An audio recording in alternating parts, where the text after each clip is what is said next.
সেই চাৰিলেনটো দুটা বাইপাছ হ'ব। এটা হৈছে জখলাবন্ধা বাইপাছ, এটা হৈছে আপোনাৰ বোকাখাট বাইপাছ। আমি বিশেষকৈ কলিয়াবৰৰ যি ফ'ৰলেন দাবী সমিতি আছে, ফ'ৰলেন দাবী সমিতিয়ে জখলাবন্ধা বাইপাছটো বিৰোধিতা কৰিছোঁ। তেওঁলোকে কি ষড়যন্ত্ৰ কৰি নিব খুজিছে, ইয়াক আমি বিভিন্ন সময়ত আজি 3টা বছৰে বিৰোধিতা কৰি আহিছোঁ। আটাইতকৈ ডাঙৰ কথাটো হৈছে পদুশ্ৰী নামৰ কোনো এটা স্থান নাই, কোনো এখন ঠাই নাই কলিয়াবৰত।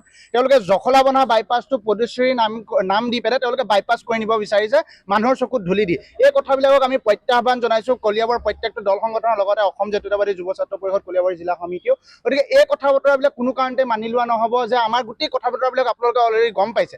আমি PIL দাখিল কৰিছোঁ, আমি নীতিন গাডকাৰী ডাঙৰকো লগ কৰিছোঁ, আজি 3গৰাকীক অসমৰ সাংসদ আৰু আমি কলিয়াবৰ সমষ্টিৰ বিধায়ক তথা কেবিনেট মন্ত্ৰী কেশৱ মহন্ত ডাঙৰীয়াৰ লগত আমি আজি নীতিন গাডকাৰী ডাঙৰীয়াক সাক্ষাৎ কৰি গোটেই বিষয়টো অৱগত কৰিছোঁ। আৰু তেওঁলোকেও আমাক প্ৰায় যিমানখিনি পাৰে তেওঁলোকে কৈছে আমাক গোটেই কথাখিনি আমাক কৰিম বুলি, যে সহায় কৰিম বুলি। আৰু কোনো কাৰণতে এই যি বাইপাছ, এই বাইপাছ মানি লোৱা নহ'ব। তাতকৈ যি কলিয়াবৰ ৰাইজৰ চকুত ধূলি দি জখলাবন্ধা বাইপাছটো পদুশ্ৰী নাম দিব খুজিছে, এয়া কোনো কাৰণতে মানি ল'ব নহ'ব।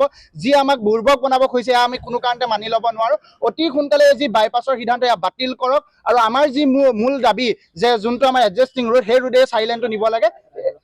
আৰু ৰাইজৰ সংগ্ৰাম তেতিয়ালৈকে চলি থাকিব যেতিয়ালৈকে ফ'ৰলেনটো এডজাষ্টিং ৰোডে দিয়ে তেওঁলোকে নিনিয়ে।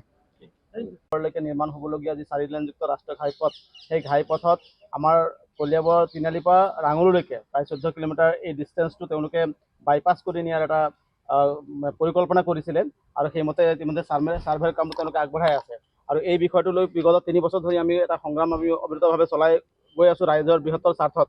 কাৰণ ছাৰ, কলিয়াবৰৰ সেই বিশেষ অংশটো যিটোত বাইপাছ কৰিব বিচৰা হৈছে, সেই বাইপাছটো 14 কিলোমিটাৰ ডিষ্টেঞ্চ।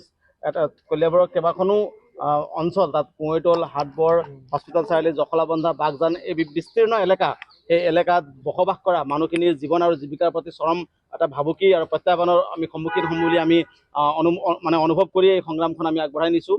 আৰু তাত বিশেষকৈ ব্যৱসায় বাণিজ্য কৰি পেলাই কেইবা হাজাৰ লোকে নিজৰ পৰিয়াল চলাই আছে। গতিকে সেই পৰিয়ালৰ লোকসকলে কি কৰিব? তেওঁলোকে পেটত গামোচা বান্ধিবলগীয়া অৱস্থা হ'ব পৰৱৰ্তী সময়ত যেতিয়া ৰাষ্ট্ৰীয় ঘাইপথটো এই কুঁৱৈতলৰ পৰা বা হাটবৰ, জখলাবন্ধা হৈ পেলাই নাযায়।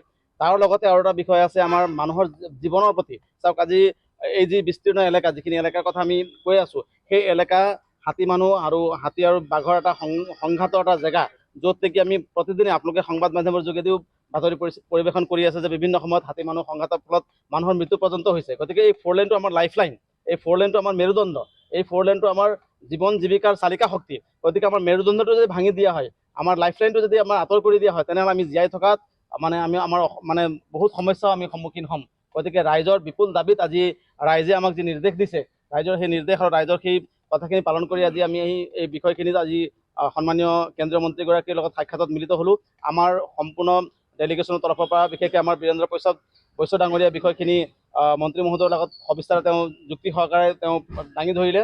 আৰু তেখেতৰ বিষয়ববীয়াসকলকো আমি সকলোৱে অনুৰোধ কৰিছোঁ যে আপোনালোকে কথাখিনি পুনৰ বিবেচনা কৰক আৰু ফ'ৰলেনটো ৰাইজে যেনেকৈ বিচাৰিছে, এই ৰাইজে বিচৰা ধৰণে তেওঁলোক নিৰ্মাণ কৰিবলৈ আমি অনুৰোধ জনাইছোঁ। আৰু এই চেগত আমি ফ'ৰলেন নিৰ্মাণ দাবী সমিতিৰ তৰফৰ পৰা আমাৰ লগত যোৱা প্ৰত্যেকগৰাকী সাংসদ, অসম আৰু অসমীয়াক ভাল পোৱা প্ৰত্যেকগৰাকী আমাৰ নেতৃত্বক আমি আন্তৰিক ধন্যবাদ আৰু কৃতজ্ঞতা জ্ঞাপন কৰিছোঁ। ইয়াৰ লগতে আমাৰ সংগ্ৰামখনৰ বিষয়ে আৰু এটা কথা আপোনালোকক ক'বই লাগিব যে চাওক, যেতিয়া কেন্দ্ৰীয় চৰকাৰৰ যিটো প্ৰথম নিৰ্দেশনা ওলাইছিলে, সেই নিৰ্দেশনাৰ পৰা আজিলৈকে যিবিলাক নিৰ্দেশনা ওলাই আছে, প্ৰত্যেকটো নিৰ্দেশনাতে তেওঁলোকে লিখিছে যে ৱাইডেনিং and extension of existing national highway. তাৰ স্পষ্ট অৰ্থ হৈছে যে বৰ্তমান অৱস্থাত থকা যিটো নেশ্যনেল হাইৱে 715 নিউ আৰু 37 অল্ড, সেই নেশ্যনেল হাইৱেটোকে বহল কৰি পেলাই 2 লেনৰ পৰা 4 লেন কৰিব লাগে। আৰু আমাৰ কলিয়াবৰ তিনিআলিৰ পৰা জখলাবন্ধা পৰ্যন্ত এই ৰাস্তাটো প্ৰায় 3 লেনতকৈ বেছি বহল হৈয়ে আছে, আৰু অকণমান বহল কৰিলেতো 4 লেন হৈ যাব।